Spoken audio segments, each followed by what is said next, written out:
warahmatullahi wabarakatuh.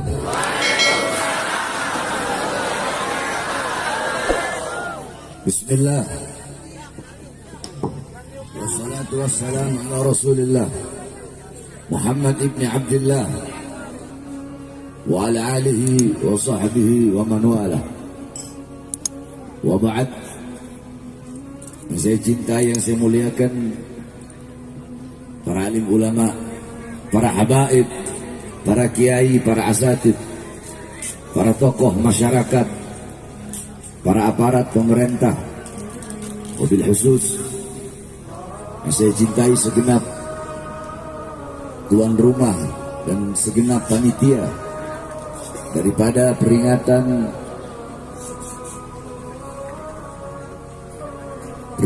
Maulid Nabi besar Muhammad sallallahu alaihi wasallam,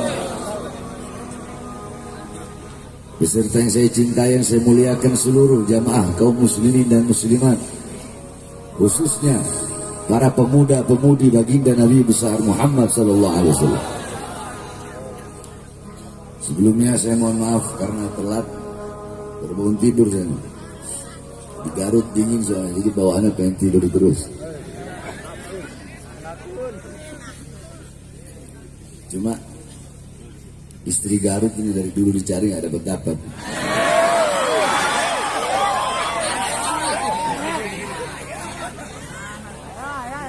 Yang dibawain domba Garut, dodol Garut. Anak bilang sama anak Garut, mana harim Garut? Yang dibawain domba Garut, dodol Garut.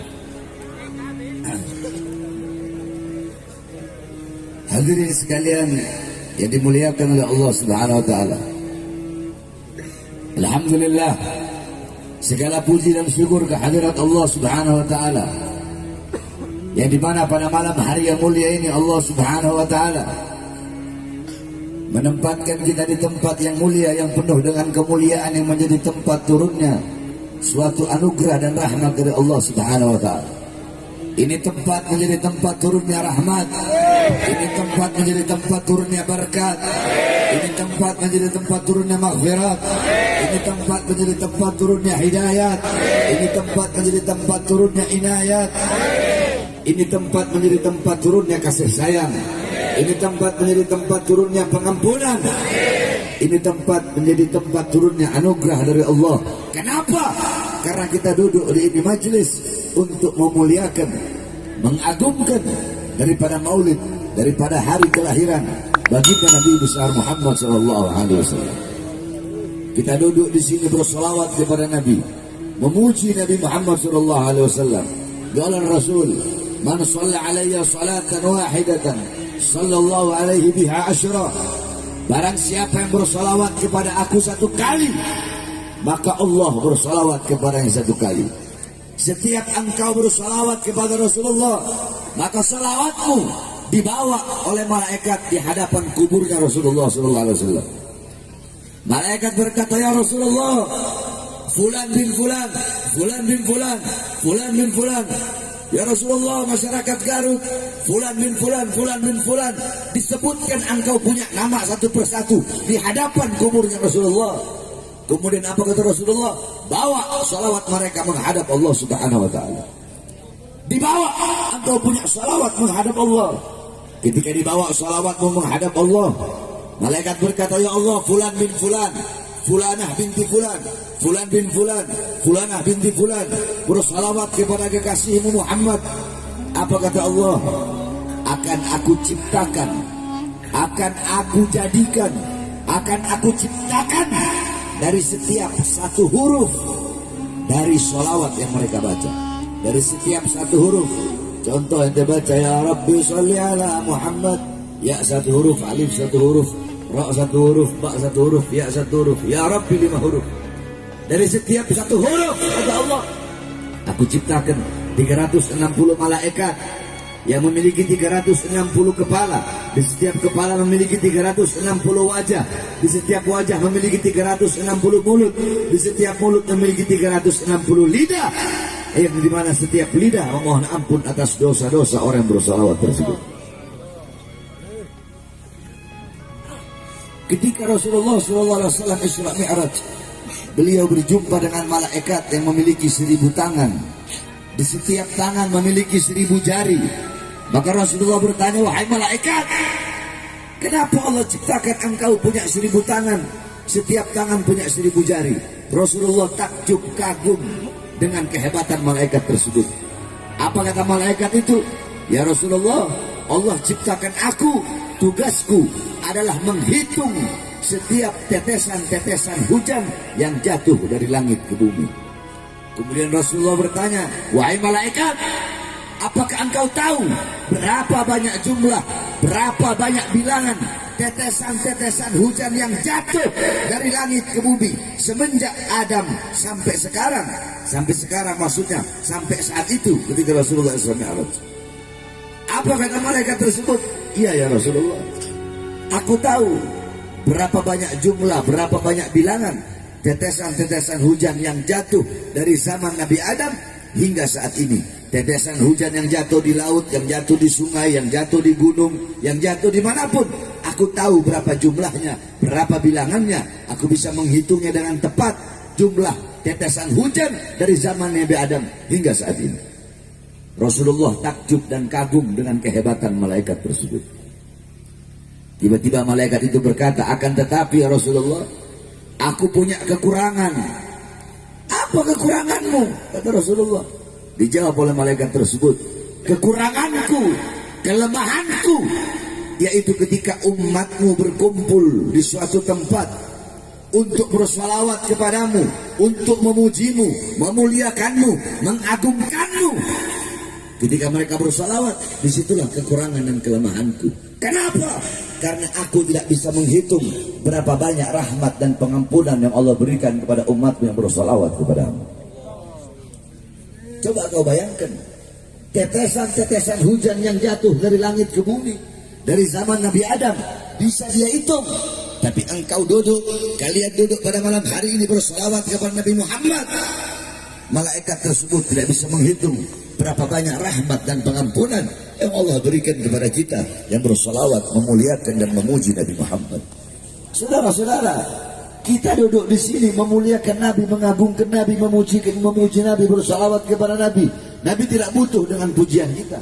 Nabi tidak butuh dengan salawat kita. Nabi Muhammad tidak butuh kita memuliakannya. Jangan engkau pikir engkau duduk di sini memuliakan Nabi, terus Nabi menjadi mulia. Tidak. Engkau duduk di sini, kita duduk di sini mengagungkan Nabi, terus Nabi menjadi agung, lebih menjadi agung. Kau duduk di sini memuji Nabi, terus Nabi Muhammad lebih menjadi terpuji. Kau duduk di sini bersolawat kepada Nabi, terus Nabi Muhammad butuh kepada kau punya solawat. Tidak. Ada satu syair yang dimana dikatakan, ma madahtu Muhammadan bi ghasidati, walakin mudiha ghasidati bi Muhammadin. Aku tidak memuji Nabi dengan syairku, aku tidak memuliakan Nabi dengan syairku, tapi syairku yang menjadi terpuji karena telah memuji Nabi Muhammad. Syairku yang menjadi mulia karena telah memuliakan Nabi Muhammad. Syairku yang menjadi agung karena telah mengagungkan Nabi Muhammad. Jadi kita duduk di sini menjadi mulia. Kenapa? Karena kita telah memuliakan Nabi Muhammad. Bukan kita memuliakan Nabi terus Nabi bertambah mulia, tidak. Kemuliaan Nabi tidak bertambah, tidak berkurang. Kemuliaan Nabi Muhammad SAW, beliau tidak bisa digambarkan, tidak bisa dilukiskan. Sekalipun lautan menjadi tinta, pohon-pohon menjadi pena, digunakan untuk melukis kemuliaan Nabi. Lautan jadi tinta, pohon jadi pena, tidak akan sanggup melukis kemuliaan baginda Nabi besar Muhammad SAW. Jadi kita duduk di sini memuliakan Nabi, kita menjadi hamba yang mulia. Kita duduk di sini menjadi agung karena telah mengagungkan Nabi Muhammad. Kita duduk di sini menjadi terpuji karena telah memuji baginda Nabi besar Muhammad SAW. Saudara-saudara, kita duduk di ini majlis untuk bersyukur kepada Allah. Al-Imam Busiri rahimahullah radhiyallahu an dalam qasidah Muhammadiyahnya, beliau berkata, Muhammadun syukruhu fardhun 'alal umami. Muhammad bersyukur dengan adanya beliau, bersyukur dengan adanya beliau, lahirnya beliau wajib bagi setiap umat untuk bersyukur dengan adanya baginda Nabi besar Muhammad. Saudara-saudara, khususnya para santri, jangankan bersyukur dengan adanya Nabi Muhammad, jangankan bersyukur dengan adanya Rasulullah. Engkau tahu apa sebab kita disunahkan berpuasa pada tanggal 10 Muharram? Sebab disunahkan berpuasa pada tanggal 10 Muharram karena ketika di Madinah, Rasulullah SAW beliau pernah bertanya kepada orang Yahudi Madinah akan puasa mereka pada tanggal 10 Asyura atau 10 Muharram. Rasulullah tanya, kenapa kalian berpuasa pada tanggal 10 Muharram? Apa jawab orang Yahudi Madinah? Kami berpuasa pada tanggal 10 Muharram untuk bersyukur kepada Allah atas selamatnya Musa dari kejaran Fir'aun. Apa kata Rasulullah? Nahnu ahaqqu bi Musa minkum. Kami lebih berhak atas Musa dari kalian. Kami yang harusnya lebih berhak bersyukur atas selamatnya Musa daripada kalian. Nabi pun memerintahkan para sahabat untuk berpuasa pada tanggal 10 Muharram. Nah, untuk berselisih agar tidak bertasyabuh, agar tidak menyerupai, agar tidak sama dan orang Yahudi, Nabi Muhammad berkata, andaikan aku hidup sampai tahun depan, maka aku akan berpuasa pada tanggal Tasu'ah atau 9-nya. Jadi kalau orang Yahudi 10 Muharram, kalau kita 9 dan 10 Muharram. 9-nya itu untuk menyelisihi, untuk tidak menyamakan diri kita dengan orang-orang Yahudi. Nah, saudara-saudara sekalian yang dimuliakan oleh Allah, berpuasa pada tanggal 10 Muharram menjadi ibadah sunnah. Kenapa? Karena kita bersyukur kepada Allah atas selamatnya Nabi Musa dari kejaran Fir'aun. Jikalau bersyukur kepada Allah atas selamatnya Nabi Musa jadi ibadah sunnah, maka bagaimana kita bersyukur kepada Allah atas selamatnya seluruh alam semesta, seluruh jagat raya ini berkat adanya baginda Nabi besar Muhammad SAW. Bersyukur kepada Allah atas selamatnya Nabi Musa menjadi ibadah sunnah. Terus bagaimana kita mau bersyukur dengan selamatnya seluruh alam semesta berkat Nabi Muhammad? Laula kama khalaqtul aflak. Wahai Muhammad, kalau bukan karena engkau, tidak akan aku ciptakan seluruh alam semesta. Laula Muhammad ma khalaqtuka ya Adam. Kalau bukan karena Muhammad, tidak akan aku ciptakan engkau wahai Adam. Bahkan dalam Burdah, qasidah Burdah dikatakan, fa kaifa tad'u ila dunya daruratu man laulahu lam tukhrajid dunya min al-adami. Kalau bukan karena Nabi Muhammad, kalau bukan karena Rasulullah, dunia tidak akan pernah keluar dari ketiadaannya. Maksudnya dunia tidak akan pernah ada kalau bukan karena Nabi Muhammad. Para nabi, para rasul tidak akan pernah ada kalau bukan karena Nabi Muhammad. Para nabi, para rasul, Nabi Adam, Nabi Idris, Nabi Nuh, Nabi Saleh, terus sampai Nabi Allah Ibrahim, Ismail, Ishak, sampai Nabi Isa. Semua para nabi dan para rasul terselamatkan ada. Kenapa? Berkat baginda Nabi besar Muhammad SAW.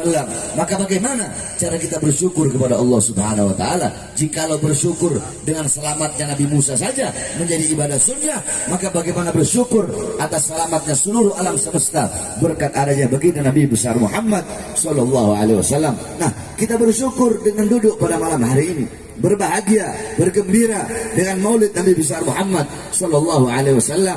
Ya saudara-saudara, dalam Al-Quran Allah berfirman, "Qul bifadlillah wa birahmati fabidzalika falyafrahu." Katakanlah, dengan karunia Allah dan dengan rahmat Allah, maka dengan karunia dan rahmat tersebut falyafrahu, hendaklah mereka bergembira. Apa karunia Allah? Karunia Allah adalah Al-Quran, ilmu, iman, Islam. Itu karunia Allah. Terus apa rahmat Allah? Yang dimana dengan adanya rahmat itu kita harus berbahagia, kita harus bergembira. Dalam kitab Tafsir bil Ma'thur Ma'alimut Tanzil, Al-Imam Baghawi mengatakan maksud rahmat Allah dalam ayat tersebut sebagaimana dalam ayat yang lain, wa ma arsalnaka illa rahmatan lil alamin. Tidak aku utus engkau wahai Muhammad kecuali engkau adalah rahmat bagi seluruh alam semesta. Maka dengan adanya Al-Quran, ilmu, Islam, iman sebagai karunia Allah, dan dengan adanya Nabi Muhammad sebagai rahmat Allah yang paling besar, falyafrahu, hendaklah bergembira. hendaklah kita semua bergembira, hendaklah kita berbahagia, hendaklah kita bersyukur dengan adanya baginda Nabi besar Muhammad sallallahu alaihi wasallam.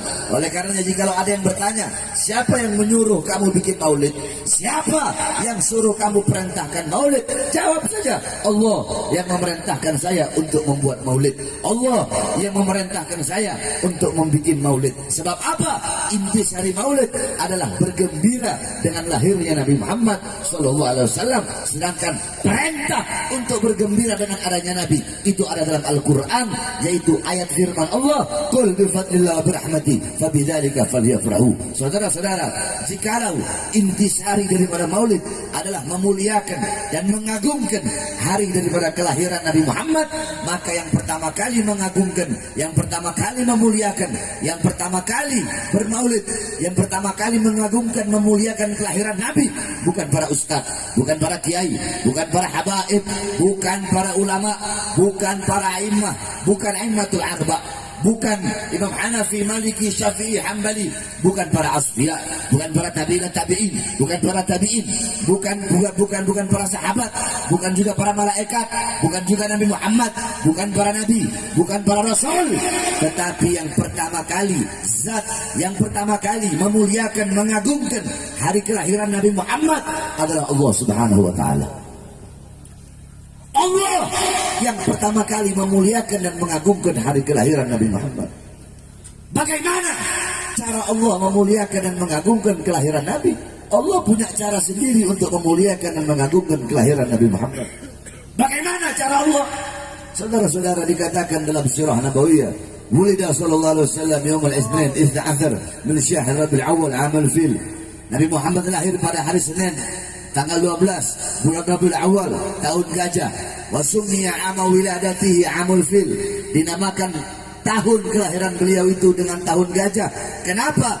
Li'anna Malik al-Habasyah jaa ila al-Ka'bah, jaa ila Makkah lihadbil Ka'bah wa kana fihi filun 'azim. Karena pada saat itu pasukan raja-raja Habasyah datang ke Makkah membawa pasukan gajah yang banyak, membawa pasukan gajah yang besar, datang ke Makkah untuk menghancurkan Ka'bah. Maka yang tahun lahirnya beliau dinamakan tahun gajah, karena kejadian terbesar pada saat itu adalah Raja Habasyah datang ingin menghancurkan Ka'bah. Fa'ahlakallahul jaysh, Allah hancurkan tentara gajah tersebut. Dengan apa? Dengan burung ababil, yang dimana satu ekor burung bawa batu dari neraka Sijil. Satu ekor burung bawa 3 buah batu, satu batu di mulutnya, satu batu di kaki kanannya, satu batu di kaki kirinya.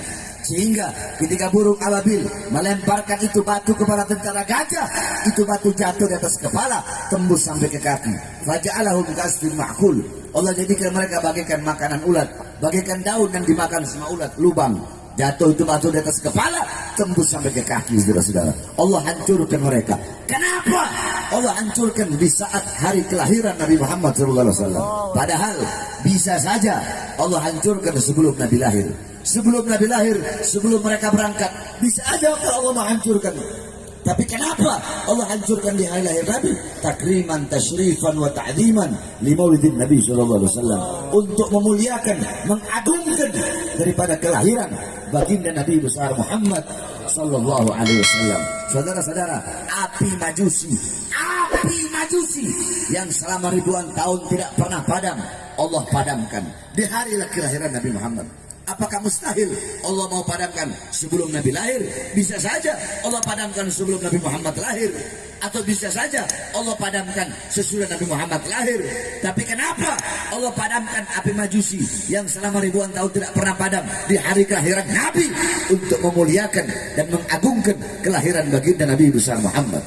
Istana Romawi Allah hancurkan tiang-tiangnya tepat di hari kelahiran Nabi. Kenapa kok di hari lahir Nabi? Apakah tidak bisa sebelum Nabi lahir? Bisa. Jauh sebelum Nabi lahir Allah hancurkan, bisa saja. Tapi kenapa Allah hancurkan di hari kelahiran Nabi? Takriman wa tasyrifan wa ta'ziman, untuk memuliakan dan mengagungkan daripada kelahiran baginda Nabi besar Muhammad sallallahu alaihi wasallam. Saudara-saudara sekalian yang dimuliakan oleh Allah, di hari kelahiran Nabi, sumur-sumur yang kering Allah pancarkan kembali. Sumur-sumur yang kering memancarkan air. Pohon-pohon yang kering bertumbuh daun dan bunganya. Kenapa di hari kelahiran Nabi? Sebelum Nabi lahir, bisa saja sumur yang kering itu Allah pancarkan air. Pohon-pohon, batang-batang pohon yang kering Allah keluarkan daunnya. Tapi kenapa di hari lahirnya Nabi? Karena untuk memuliakan dan mengagungkan kelahiran Nabi Muhammad SAW. Seperti itulah cara Allah memuliakan kelahiran Nabi. Dan masih banyak lagi bagaimana cara Allah memuliakan kelahiran Nabi. Nah, jikalau intisari maulid adalah memuliakan dan mengagungkan hari kelahiran Nabi Muhammad, maka berarti yang pertama kali bermaulid adalah Allah Subhanahu wa taala. Kenapa? Karena Allah lah yang pertama kali memuliakan dan mengagungkan kelahiran baginda Nabi besar Muhammad sallallahu alaihi wasallam. Saudara-saudara, di negara kita yang kita cintai, yaitu negara Kesatuan Republik Indonesia. Negara Indonesia adalah negara maulid, negara sholawat. Saudara-saudara, kalau udah datang bulan Rabiul Awal di Indonesia, di setiap gang-gang, di setiap lorong-lorong, di setiap kampung-kampung, di setiap desa-desa, di setiap sudut-sudut, di setiap kelurahan, kecamatan, di setiap wilayah, setiap kota, setiap daerah, dari Sabang sampai Merauke, di mana-mana pasti bikin acara maulid Nabi Muhammad SAW. Makanya tidak heran kenapa kok umat Islam Indonesia menjadi umat Islam yang sangat dicintai dan sangat dirindukan oleh baginda Nabi besar Muhammad SAW. Sebab apa? Sebab tidak ada satupun negara di dunia ini yang lebih banyak membaca maulid, yang lebih banyak merayakan maulid seperti negara yang kita cintai. Tidak ada negara yang paling banyak membaca maulid Nabi, yang paling banyak merayakan maulid Nabi adalah negara Kesatuan Republik Indonesia. Akan tetapi sayang seribu sayang, saudara-saudara, kemarin ada seorang anak cucu Rasulullah, ada seorang anak cucu Nabi Muhammad SAW, yang dimana beliau merayakan, bikin acara maulid, beliau memuliakan hari kelahiran kakeknya, beliau bergembira dengan lahir kakeknya Nabi Muhammad SAW, beliau bersyukur atas maulidnya Nabi Muhammad SAW, beliau rayakan hari kelahiran, beliau bikin acara maulid Nabi Muhammad SAW, ribuan jutaan umat, puluhan ribu, ratusan ribu umat datang sama-sama membaca maulid Nabi Muhammad SAW. Akan tetapi beliau ditangkap, akan tetapi beliau dimasukkan penjara. Kenapa? Karena bikin acara maulid Nabi Muhammad, beliau masuk penjara. Demi Allah, tidak ada di dunia orang bikin maulid dimasukkan penjara kecuali beliau, Al-Habib Muhammad Rizik bin Hussein bin Syihab. Saya tanya, ini zalim apa tidak? Jawab yang keras, zalim apa tidak? Zalim apa tidak? Adil atau tidak? Adil atau tidak? Beliau bikin acara maulid Nabi, dimasukkan penjara, 6 laskar beliau dibantai, rekening keluarga beliau semuanya diblokir. Beliau gara-gara bikin maulid Nabi Muhammad, tangan yang dalam tubuhnya mengalir darah Nabi Muhammad diborgol, dibikin bagaikan penjahat, dibikin bagaikan koruptor, biadab. Padahal beliau anak cucu Nabi Muhammad yang merayakan maulid Nabi Muhammad dengan alasan PSBB. Saudara-saudara, PSBB, iya PSBB, tapi kenapa mal-mal kalian biarkan buka? Kenapa masih banyak tenaga-tenaga kerja dari asing kalian datangkan, sedangkan banyak pribumi Indonesia yang pengangguran di masa PSBB? Kalian ingin kami, rakyat Indonesia, kami menjadi budak di negara kami sendiri, saudara. Alasan PSBB, alasan PSBB, alasan PSBB. Sampai kemarin 1 tahun yang lalu, 1 tahun setengah yang lalu, baru saya bebas. Malamnya saya bahas pemerintah. Saya bilang, kenapa kalian kurung rakyat? Kenapa kalian biarkan rakyat dalam rumah? Terus tidak kalian kasih makan? Kenapa warung-warung kecil kalian tutup, sedangkan mal-mal tetap buka? Kenapa orang-orang kalian larang keluar rumah, tenaga kerja dari asing terus kalian kirim? Gara-gara itu saya dimasukkan lagi ke dalam penjara. Saya tanya, kalian pernah lihat ceramah saya itu kan? Pernah kan? Ceramah saya itu Katanya dianggap meresahkan rakyat, meresahkan masyarakat. Saya tanya yang ada di sini, kalian semua rakyat apa bukan? Rakyat apa bukan? Masyarakat apa bukan? Resah nggak dengan cara masyarakat mereka? Hah? Berarti pemerintahnya yang resah.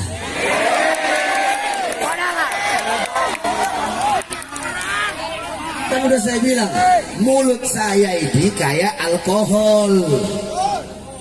Mulut saya kayak alkohol.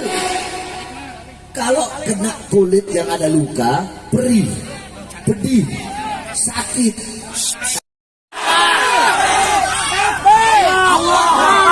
Saudara-saudara, untuk apa saya ngambil resiko? Untuk apa? Saya tahu resikonya pasti di penjara. Kemarin ketika keluar, bisa aja saya nggak usah ceramah. Enak kok udah keluar, udah bebas. Siapa saya mau di penjara? Saya udah tahu kalau saya ceramah pasti saya bakal dimasukkan lagi. Bukan enggak, tapi saya ambil resiko itu. Kenapa? Demi bangsa, demi membela rakyat, demi membela masyarakat. Gak apa-apa saya di penjara lagi, saudara-saudara.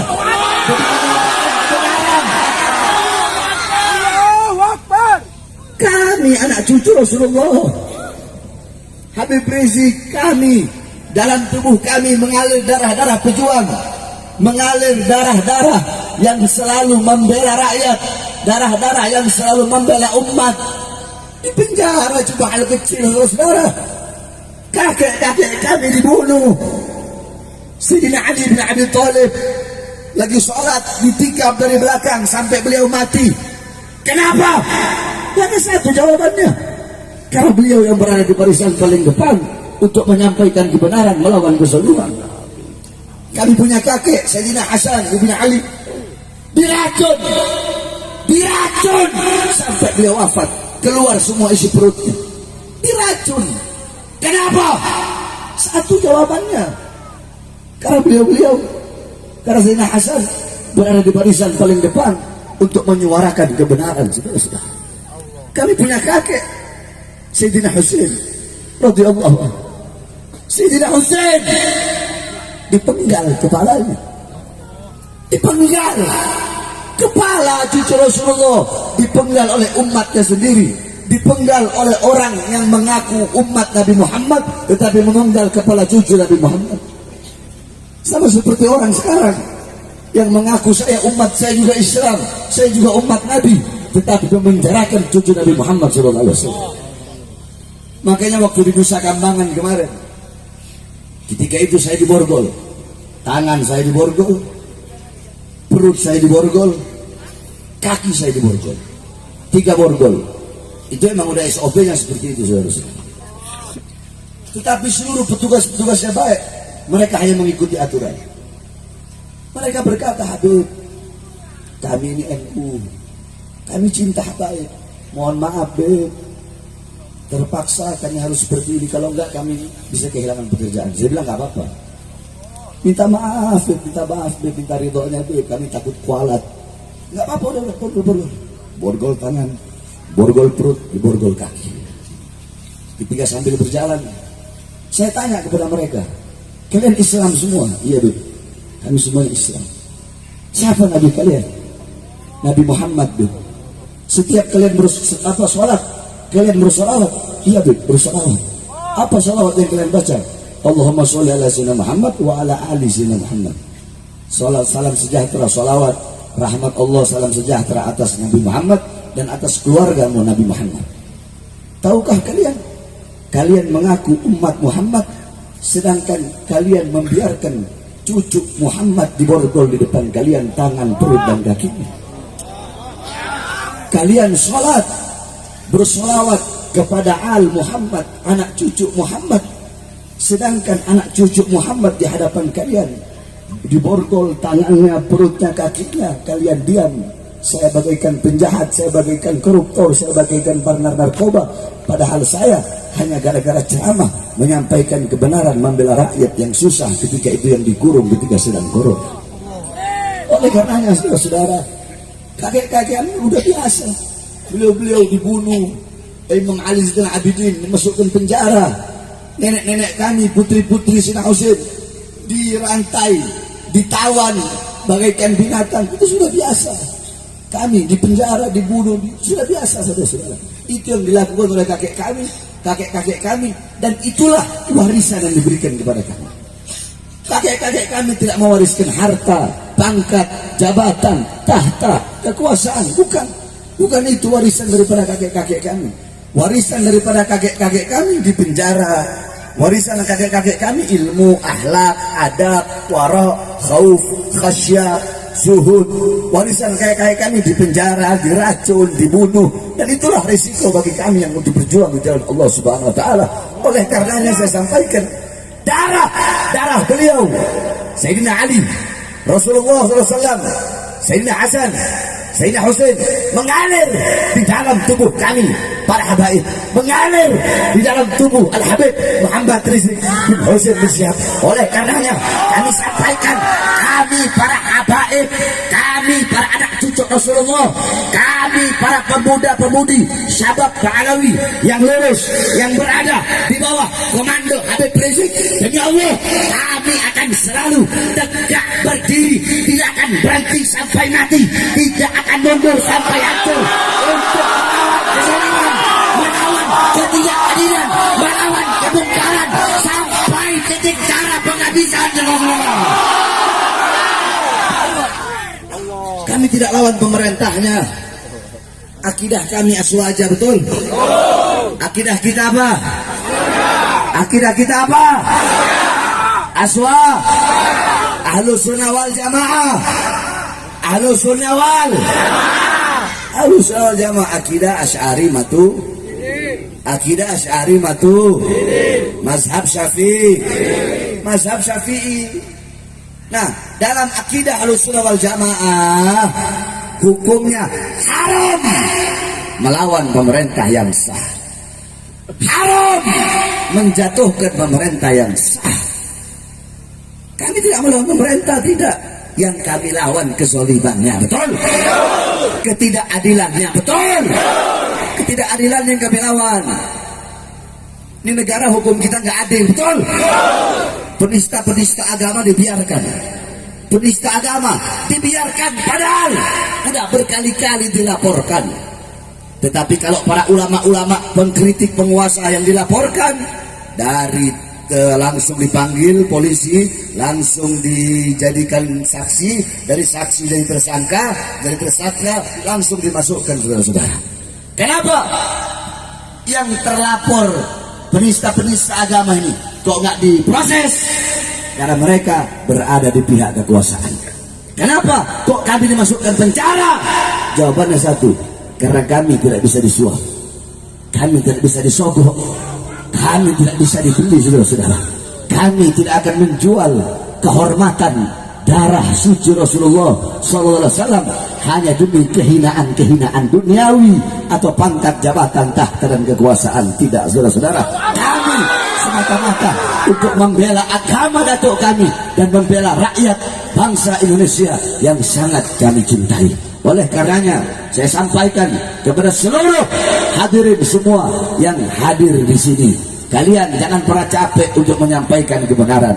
Terus tegak berdiri. Udah cukup selama ini, selama 3 tahun saya lihat para ustadz, para kiai, ada beberapa para habaib juga diem, tengkurap, anak-anak mudanya diem, tengkurap. Cukup. Sekarang saatnya bagi kalian untuk bangkit. Saya tanya, siap bangkit? Siap bangkit? Siap bangkit kembali? Siap berjuang? Siap berjuang? Siap berjuang? Siap melawan kezaliman? Siap melawan kemungkaran? Siap hancur? Siap mati? Siap dibinasa? Siap binasa? Kalau di penjara gimana? Di penjara gimana? Siap? Di penjara? Di penjara? Di penjara? Di penjara? Diracun? Ditangkap? dibunuh, siap mati, siap hancur, siap binasa. Sampaikan kepada mereka, kami para pemuda-pemudi Islam bersumpah, bagi kami NKRI adalah harga mati, bagi kami Pancasila adalah harga mati, bagi kami Bhinneka Tunggal Ika adalah harga mati, bagi kami Garuda harga mati, bagi kami Pancasila harga mati, bagi kami merah putih adalah harga mati. Oleh karenanya, bagi siapapun para pengkhianat bangsa yang ingin menyengsarakan rakyat, yang ingin menyengsarakan rakyat, berbuat tidak adil kepada rakyat, maka kami pemuda-pemudi Indonesia akan berdiri, akan bangkit, kami akan tegak berdiri, tidak akan berhenti, tidak akan mundur, akan terus melawan, berada di barisan paling depan, melawan kezaliman sampai titik penghabisan kekuasaan. Saya sudah tidak peduli lagi, saudara-saudara. Saya sudah tidak peduli. Minimal risiko yang sudah saya jalani, yang saya jalani di penjara berkali-kali, tinggal nunggu saya dibunuh aja, saudara-saudara. Saya tidak peduli. Sudah cukup. Saya tidak peduli. Minimal daripada risiko perjuangan itu di penjara, dan itu sudah saya berkali-kali masuk. Saya ini tinggal tunggu mati aja, ditembak atau diracun atau diapakan. Saya tawakal kepada Allah. Tetapi jangankan hanya di penjara, saudara-saudara. Kamu pikir saya bakal kapok? Tidak. Bahar bin Smith tidak akan pernah kapok untuk menyuarakan kebenaran. Demi kalian, umat kakek kami Nabi Muhammad SAW, demi rakyat Indonesia, apapun agamanya, Kristen, Buddha, Hindu, apapun sukunya, apapun warna kulitnya, untuk rakyat Indonesia, untuk bangsa, untuk merah putih, untuk kedaulatan Indonesia. Jangankan cuma di penjara, demi Allah, nyawa, jiwa, dan darah Bahar bin Smith murah untuk ditumpahkan. Murah nyawa saya, jiwa saya, darah saya hilang atau tumpah, murah demi umat Islam, murah demi rakyat Indonesia, apapun agama dan sukunya serta bangsanya, saudara-saudara. Oleh karenanya, saya wasiatkan kepada seluruh hadirin yang ada di sini, cukup sudah selama ini kalian tertidur, sampaikan kebenaran. Betul? Jangan pernah capek. Kebenaran itu bagaikan matahari yang akan selalu bersinar walaupun di hadapan orang-orang yang buta. Jangan pernah takut kepada siapapun. Tanamkan dalam hatimu rasa takut kepada Allah, maka akan Allah tanamkan dalam hati-hati makhluk rasa takut kepadamu, saudara-saudara. Oleh karenanya kita doakan, mudah-mudahan pemerintah kita menjadi pemerintah yang baik, menjadi pemerintah yang adil, menjadi pemerintah yang bisa mensejahterakan rakyat, pemerintah yang memakmurkan rakyat, pemerintah yang berdiri sendiri, pemerintah yang tidak tunduk dan tidak patuh kepada para cukong-cukong dan kepada para asing-asing, pemerintah yang berwibawa, berdiri sendiri dan bisa mengelola kekayaan alamnya sendiri sehingga lebih mensejahterakan dan memakmurkan rakyat. Amin, amin, ya Rabbal Alamin. Terakhir, kita doakan saudara-saudara kita yang berada di Semeru, yang sedang dilanda bencana, yaitu gunung yang meletus. Mudah-mudahan saudara-saudara kita di sana yang wafat, mudah-mudahan Allah terima amal ibadahnya. Amin. Yang mengalami luka-luka, mudah-mudahan Allah segera sembuhkan. Amin. Dan saudara-saudara kita, baik dari pemerintah ataupun dari ormas-ormas atau dari kemanusiaan-kemanusiaan yang lain yang sedang berada di sana untuk membantu korban, mudah-mudahan Allah kuatkan langkahan kakinya. Amin. Tapi yang paling banyak saya lihat FPI yang ada di sana, saudara-saudara. Yang lain nggak nongol. Ada yang ngomong itu FPI bubarkan saja itu. Kok nggak nongol di Semeru? Ada yang ngomong itu FPI radikal itu. Kok nggak nongol di Semeru? Itu FPI intoleran. Kok nggak ada di Semeru? Nggak ada tuh di tempat-tempat bencana. Yang mulutnya ngomong saya ini nasionalis, saya ini NKRI, saya ini toleransi. Itu FPI apa? Habib Rizik itu apa? Mana? Kok congornya nggak kelihatan di sana? Justru FPI yang berada di barisan terdepan. Untuk apa? Untuk kemanusiaan, membantu bangsa dan rakyat Indonesia, tidak peduli apapun suku dan agamanya. Betul? Ini yang nyata, ini yang terjadi. Justru yang ngomong, mana itu FPI radikal itu, FPI intoleran itu, mana? Kok nggak kelihatan di sini? Nggak kelihatan congornya. Mana yang kemarin nurunin balehonya Habib Rizik? Diuk ceng. Mana Jenderal Baleho, mana yang kemarin nurunin balehonya Habib Rizik? Yang bubarkan, yang ngomong bubarkan saja FPI. Kok nggak kelihatan di Semeru? Ah? Mana? Kok nggak kelihatan di Semeru? Kok para FPI yang ada di sana? Kok nggak ada poster dia di sana? Yang ada kok baleho Habib Rizik yang ada di Semeru, kemanusiaan, bantu masyarakat. Betul? Makanya mudah-mudahan Allah jadikan negara kita negara yang makmur, negara yang sejahtera, aman, tentram. Dan andaikan kalau ada yang ingin mengkhianati ini bangsa, semoga Allah hancurkan. Ada yang ingin merusak ini bangsa, mudah-mudahan Allah hancurkan. OPM dibilang saudara, dudung. Giliran sama ormas Islam galak. Wah, apa itu ya? Sama OPM yang jelas-jelas teroris, separatis, itu saudara kita. Harus dirangkul. Mereka saudara kita, harus dirangkul. Kemarin Mahfud MD langsung ngomong depan dia, OPM bukan saudara kita.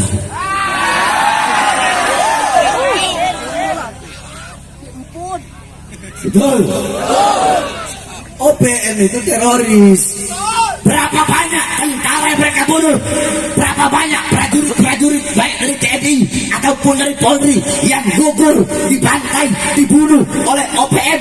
Kok malah dianggap saudara dan mau dirangkul? OPM harus dibasmi, diberantas. Siapapun yang diberani, bukan malah dibiarkan, saudara. Ormas Islam galak, beraninya sama baleho. Kalian beli tank pakai duit rakyat bukan? Betul? Pakai duit apa? Pakai uang siapa? Pakai uang siapa? Seragam mereka dari siapa? Semuanya tentara, polisi, pejabat, seragam mereka, gaji mereka dari siapa? Dari siapa? Dari keringat rakyat. Kalian beli tank, beli senjata, beli water cannon, itu untuk apa? Untuk menjaga keutuhan, kedaulatan negara kesatuan Republik. Buat perang lawan asing di Natuna sana, lawan Cina. Lawan kalau ada negara-negara yang mau mengambil pulau-pulau kita yang berbatasan dengan Indonesia, kapal perangnya, pesawatnya, tanknya pakai buat perang, bukan pakai buat turunin baliho.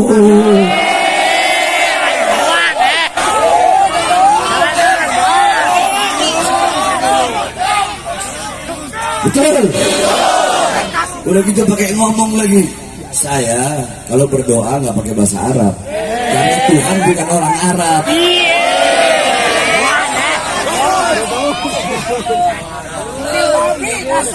Nggak apa-apa. Kamu kalau nggak suka sama Arab nggak ada masalah, nggak apa-apa. Tapi jangan bawa-bawa Tuhan, betul? Jangan bawa-bawa Allah, betul? Kalau bodoh dalam urusan agama, diam aja. Kalau goblok dalam urusan agama, diam aja. Kalau tolol dalam urusan agama, diam. Nggak usah ngomong agama kalau nggak tahu masalah agama. Rojulun arba. Nah, para santri mungkin tahu ini kaidah ini, makalah ini. Laki-laki itu ada ikuti semuanya. Rojulun arba. Ayo kita ngaji. Rojulun arba. Laki-laki itu ada 4. Rojulun yadri. wa yadri annahu yadri. Yang pertama, laki-laki yang tahu dan dia tahu kalau dirinya tahu. Rajulun yadri wala yadri annahu yadri. Laki-laki yang tahu dan tidak tahu kalau dirinya tahu. Rajulun la yadri wa yadri annahu la yadri. Laki-laki yang tidak tahu dan tahu kalau dirinya tidak tahu. Rajulun la yadri wa la yadri annahu la yadri. Laki-laki yang tidak tahu dan tidak tahu kalau dirinya tidak tahu. Laki-laki yang goblok dan tidak sadar kalau dirinya goblok. Bodoh dan tidak sadar kalau dirinya bodoh. Perhatikan, jadi laki-laki itu ada 4 golongan. Pertama, rajulun yadri wa yadri annahu yadri. Orang yang tahu, maksudnya apa? Orang yang berilmu dan dia tahu kalau dirinya berilmu. Fadzaka alimun. Nah, ini orang alim. Fattabi'uhu, maka ikuti. Kedua, rajulun yadri wa la yadri annahu yadri. Laki-laki yang tahu tapi dia nggak tahu kalau dirinya tahu. Jadi dia ini pinter tapi dia nggak sadar kalau dirinya itu pinter. Fadzaka ghafil, ini orang tertidur lalai. Maka harus dibangunkan, diingatkan, kamu pinter, ayo amalkan, kau punya ilmu. Yang ketiga, rajulun la yadri wa yadri annahu la yadri. Laki-laki yang tidak tahu, dia ini bodoh, tapi dia sadar kalau dirinya bodoh. Fadzaka mustarsyidun, ini orang yang butuh petunjuk. Beri dia petunjuk. Sebab kenapa? Dia bodoh, tapi masih nyadar diri kalau dirinya bodoh. Nah, yang keempat ini susah. Sebab kenapa? La yadri wa la yadri annahu la yadri. Dia ini nggak tahu, bodoh, tolol, goblok, tapi nggak sadar kalau dirinya goblok, nggak sadar kalau dirinya tolol. Nah, sekarang orang kalau bodoh terus nggak tahu kalau dirinya bodoh, apakah dia akan menghilangkan kebodohan dalam dirinya? Apakah dia akan mengaji? Ya enggak. Ya orang yang merasa pintar padahal aslinya bodoh dalam urusan agama. Makanya kalau nggak tahu urusan agama mending awas, hati-hati. Dalam kitab Salamut Taufik yang biasa dipelajari oleh para mubtadiin dijelaskan riddah itu ada berapa? Riddah itu ada di yang pertama i'tiqadiyah, riddah i'tiqadiyah. Yang kedua riddah gauli, riddah fi'liyah. Yang ketiga riddah gauliyah. Murtad keyakinan, murtad perbuatan, murtad perkataan. Kita nggak usah bahas yang lain, murtad yang lain. Murtad perkataan, contoh sembarangan nuduh orang kafir. Ini muslim dituduh, kamu kafir, atau kamu kafir. Nah, ini orang yang berkata seperti itu bisa terjerumus ke dalam murtad qauliyah, murtad perkataan. Kemudian istihza, penghinaan atau melecehkan simbol Islam, seperti melecehkan Al-Quran atau Ka'bah atau Asmaul Husna atau Nabi Muhammad SAW, atau bilang mensifatkan wajah Nabi, kesempurnaan Nabi dengan sesuatu yang tidak sempurna. Contoh, dia bilang, oh Nabi Muhammad itu hidungnya pesek, oh Nabi Muhammad itu matanya belok, atau seperti apalah, mensifatkan. Nah, seperti itu bisa jatuh kepada riddah. Atau mensifatkan Allah Subhanahu Wa Taala dengan sifat-sifat makhluk, yakni tasbih atau tamsil, menyamakan atau menyerupakan Allah dengan makhluk. Saya tanya, Dudung bilang Tuhan bukan orang Arab. Tuhan bukan orang Arab. Kalau Dudung ngomong Tuhan itu bukan orang, itu nggak masalah, karena dia benar kalau dia bilang Tuhan itu bukan orang, karena emang Tuhan bukan orang. Tuhan bukan orang, yakni bukan makhluk, bukan manusia. Lainnya kami saya masalahnya dia bilang Tuhan itu bukan orang Arab. Ada Arabnya di belakang, orang Arab.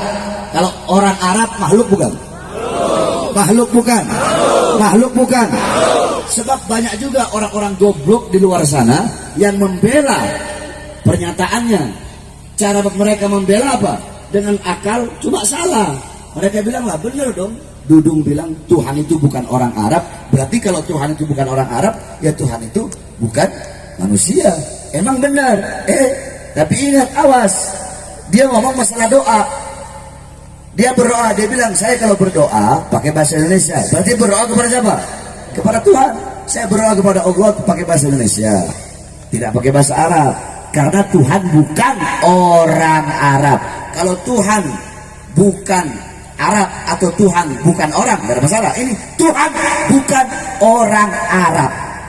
Di situ orang Arab, yakni jasad, yakni makhluk, yakni mujassimah, yakni ra'a bi'alatil ain, sami'a bi'alatil udun, takallama bi'alatil lisan, dhaqa bi'alatil qalb. Namanya orang itu kan melihat dengan alat mendengar dengan alat teli, menyentuh dengan alat berjalan, masya bi'alatil yad, berjalan dengan alat kaki, merasa dengan alat hati. Itu namanya orang. Nah, kalau dia berbicara seperti itu, berarti dia telah mensifatkan Allah dengan makhluk. Tetapi wallahu a'lam. Makanya kalau ngomong hati-hati, jangan sampai itu bisa jadi engkau. Bisa jadi. Saya tidak bilang kau terjerumus, tidak ke dalam apa namanya? Ke dalam riddah atau murtad. Saya tidak bilang itu. Bisa jadi, awas, hati-hati, engkau terpeleset ke dalam riddah, ke dalam kemurtadan. Kalau memang kau tidak suka dengan Arab, cukup doa aja. Apa cukup ngomong begini aja? Saya kalau doa itu tidak pakai bahasa Indonesia, tidak pakai bahasa apa? Saya kalau doa tidak pakai bahasa Arab, saya pakai bahasa Indonesia, atau saya pakai bahasa Cina, atau saya pakai bahasa Inggris, atau saya doa pakai bahasa Rusia. Saya nggak pakai bahasa Arab karena saya nggak suka Arab. Bilang aja begitu, nggak apa-apa. Atau karena Allah itu maha mendengar, Allah itu maha tahu. Nggak perlu bilang Allah itu bukan orang Arab. Bisa jadi jatuh kepada istihza atau jatuh kepada riddah. Jadi kalau ngomong dijaga. Kan ada Habib yang dekat sama dia itu, Habib Husin, waliullah namanya, Husin Ba'agil. Zin, nasihatin itu Zin, dudung Zin. Itu kan dekat Zin sama dia Zin, nasihatin biar benar. yakni berikan dia itu nasihat wal irsyad wal huda. Ente bimbing dia biar benar. Jangan ente dekat sama dia, ente biarkan begitu aja. Jangan, bimbing dia, kasih tahu dia. Kalau dia mau belajar agama, belajar yang benar sama ente. Betul? Iya, jadi jangan sembarangan kalau ngomong. Kalau nggak tahu masalah agama, kalau goblok, bodoh, tolol dalam masalah, mending diem. Urus KKB sana, urus OPM sana. Gak usah ngurusin kita orang, betul? Gak usah ngurusin, dikit-dikit ngomongin. Kayak sok tahu aja. Belajar di mana? Pondok di mana? Pondok sama Husin Ba'agil. Betul? Jadi kalau ada yang tidak benar darinya, dari siapapun, bukan hanya dari dia, kita tegur kalau salah. Betul? Kebaikan-kebaikannya kita ambil. Contoh, ada kebaikannya juga. Nah ini nih, kadang orang suka masukin YouTube begitu. Giliran anak bahas Dudung ngomong Tuhan bukan orang Arab, dimasukin YouTube. Dudung begini. Dudung cuma apa, sama OPM gak berani, sama OPM dibilang saudara, dimasukin YouTube. Giliran anak bilang ada baiknya dari Dudung. Apa baiknya? Dudung ingin merekrut santri menjadi TNI. Itu ada masuk ke YouTube. Awas nih, orang-orang yang punya channel YouTube, anak sumpahin itu orang, kualat itu orang, suka motong-motong ceramah. Si Dudung dia pernah ngomong, santri mau dia ambil jadi TNI. Bagus gak? Bagus. Dukung gak? Kalau ada yang baiknya kita bilang baik. Kita ini orang ngerti, kita tawassut, kita gak sejalan, bukan berarti menghilangkan kebaikan yang dia lakukan atau kebaikan yang dia ucapkan. Enggak, kita gak bakal hilangkan itu. Betul? Dia pernah bilang waktu awal jadi kasat itu, kan sekarang udah bintang 4 gara-gara nurunin baleho, loncat bintangnya. Dia bilang apa lah kalau nggak salah, kita ini harus merangkul masyarakat, harus persuasif ya, jadi lembut kepada masyarakat, kepada rakyat. Bagus nggak itu? Bagus nggak? Dukung nggak? Dukung nggak? Jadi kalau ada yang bagusnya, yang benernya, yang baiknya kita ambil. Kalau ada yang nggak benernya kita kritik, betul? Kita tegur, betul? Ini negara demokrasi, bos. Woi, negara demokrasi, bos. Kalau nggak mau dikritik, jangan jadi pejabat, betul? Kalau nggak mau dikritik, jangan jadi pemerintah. Jadi rakyat biasa seperti kita, betul?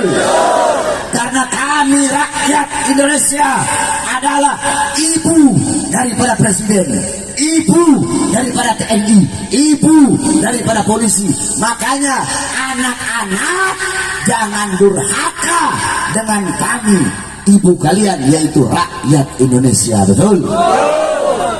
Mudah-mudahan Allah kasih hidayah. Amin, amin ya rabbal alamin. Nah, Beb, kok bisa sebab ada musibah? Kok bisa sebab ada bencana di Semeru?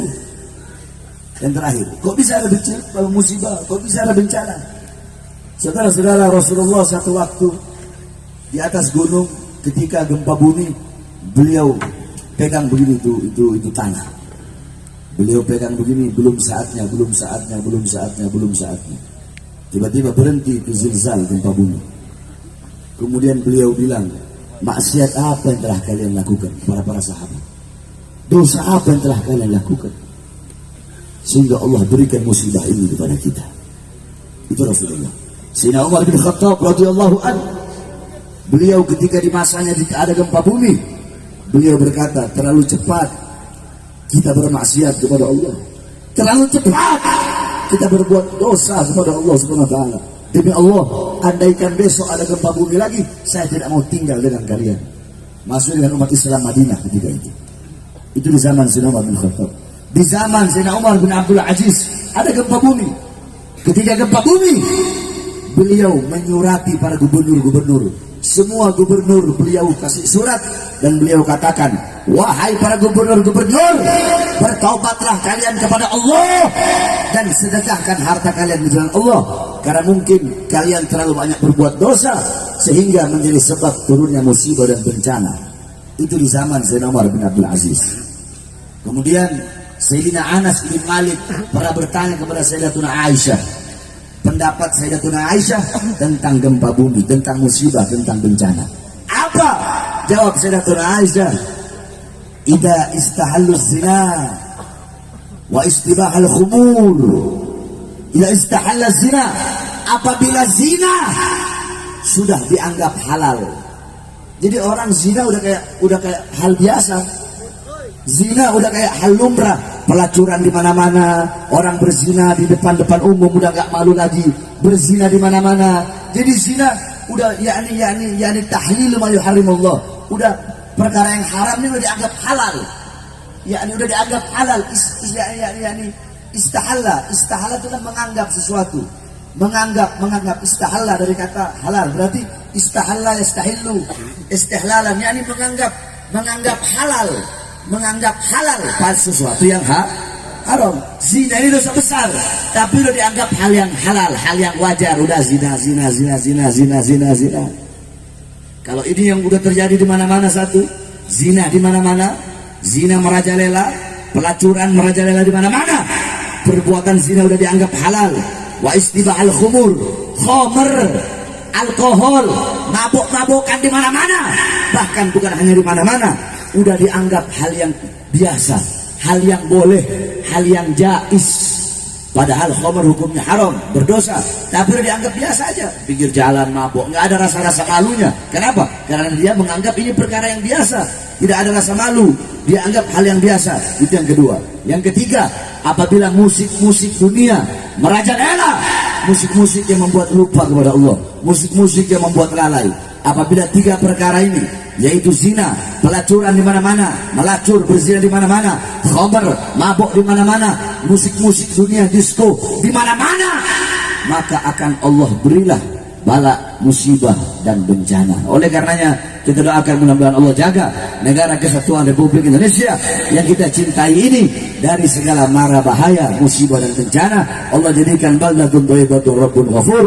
Amin amin ya rabbal alamin. Terakhir, sebelum saya tutup, saudara-saudara, ketika saya keluar dari penjara, saya sedang fokus untuk membangun pondok pesantren.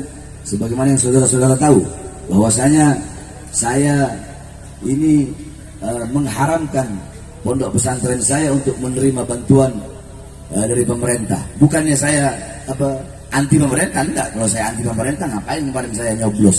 Ngapain saya mati-matian membela pemerintah Indonesia? Maksudnya pemerintah bukan pemerintah yang berkuasa, bukan. Maksudnya pemerintahan Indonesia, maksudnya rakyat bangsa Indonesia. Tetapi ikhtiar, hati-hati, kehati-hatian. Karena datuk-datuk kami mengajarkan seperti itu, ikhtiar, berhati-hati. Kami tidak mau nanti ntar kayak ustadz lain, kayak kiai lain, kayak habib lain. Ustadz, kiai, habib, itu salah. Kenapa nggak ditegur? Nggak enak menegur. Kemarin pondok pesantren habis dikasih semen 2000 sak. Nggak enak menegur. Kemarin anak habis dikasih Pajero. Nggak enak menegur. Kemarin habis dikasih amplop. Nah, makanya untuk menjaga itu tidak. Anak Bahar bin Smith tidak menerima uang dari pemerintah dan pondok kami tidak menerima uang dari pemerintah. Oleh karenanya kami harapkan dari saudara-saudara sekalian untuk mengeluarkan harta di jalan Allah Subhanahu wa taala. Tidak ada harta yang bisa menyelamatkan engkau di jalan Allah. Tidak ada harta yang bisa menyelamatkan engkau di akhirat kecuali harta yang engkau keluarkan di jalan Allah Subhanahu wa taala.